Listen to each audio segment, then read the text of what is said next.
বাহারি প্রজাতির টিউলিপে মজেছে পর্যটকরা। দেশের বিভিন্ন প্রান্ত থেকে পঞ্চগড়ের তেঁতুলিয়ায় ভ্রমণ ও বনভোজনে আসা পর্যটকরা ছুটছেন টিউলিপের রূপ সৌন্দর্য উপভোগ করতে। পর্যটকদের সমাগমে সীমান্ত ঘেঁষা দর্জিপাড়া হয়ে উঠেছে টিউলিপের একখণ্ড নেদারল্যান্ড। বাগানে গিয়ে দেখা যায় সারি সারি লাইনে ফুটেছে বাহারি প্রজাতির টিউলিপ। নানান রঙের 9 প্রজাতির টিউলিপের সৌন্দর্যের মোহে পড়েছেন পর্যটকরা। দেশের বিভিন্ন জায়গা থেকে তেঁতুলিয়ার দর্জিপাড়া এসে তারা দেখছেন টিউলিপ বাগান। পরিবার পরিজন নিয়েও এসেছেন অনেকে। সুন্দর মুহূর্ত ক্যামেরা বন্দি করতে ভোলেননি অনেকে।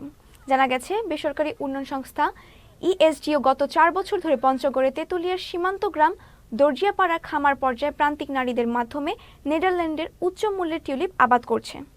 বাগানে আসে ভালোই লাগলো, একটা ফুল নিলাম, খুব ভালোই লাগছে। সবাই বন্ধু বান্ধব মিলে ঘুরতে আসছি এবং দেখতে আসলে অনেক ভালো লাগতেছে। চারদিকে ফুলে ফুলে ভরে গেছে, সুন্দর একটা পরিবেশ। অনেক সুন্দর লাগতেছে, মনোরম পরিবেশ, অনেক ভালো লাগতেছে। বাংলাদেশের একটি দ্রষ্টব্যপূর্ণ স্থান, বাংলাদেশের সর্বোত্তরের জনপদ, অসাধারণ সুন্দর একটি জনপদ যেখান থেকে কাঞ্চনজঙ্ঘা দেখা যায়। কিন্তু এখানে মানুষজনকে আরও বেশি সারা বছর জুড়ে শুধু কাঞ্চনজঙ্ঘার সময় না, অন্য সময়েও যেন লোকজন এখানে আসে। এখানকার মানুষের যেন কর্মসংস্থানে ট্যুরিজমের একটি ভূমিকা তৈরি হয়। এজন্য আমরা শুরু করেছিলাম মূলত টিউলিপ দিয়ে। কিন্তু এখন এখানে আমরা বিভিন্ন ধরনের দেশের বাইরের উচ্চ মূল্যের ফল এবং ফসলের ইতিমধ্যে কার্যক্রম শুরু করেছি।